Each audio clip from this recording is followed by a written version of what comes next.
Should video class sessions be recorded? Here's an article from Tech and Learning University.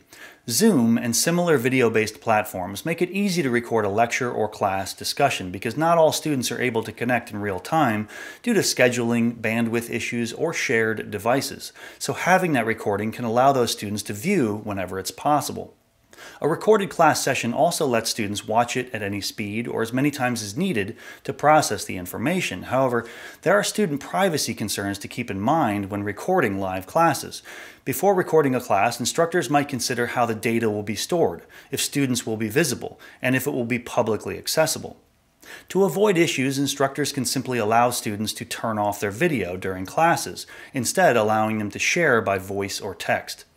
Also, as a rule of thumb, we can make sure students are aware that the class is being recorded. This way, they are not caught off guard. But let's revisit the original question. Should video class sessions be recorded? According to researchers, it depends. A recorded live class consisting of a long lecture might not be the best thing for learning. As an alternative, we can record our lecture segments ahead of time and send them to students so they can watch at their own pace. And then during our live classes, we can use the time for discussion and collaboration. Now, of course, with all this talk of recording classes and lectures, some might wonder if the institutions will simply gather all the recordings from a class and then use them to replace the instructor. According to research, it's actually the opposite. After the lectures are recorded, students end up asking for more interaction from their instructors.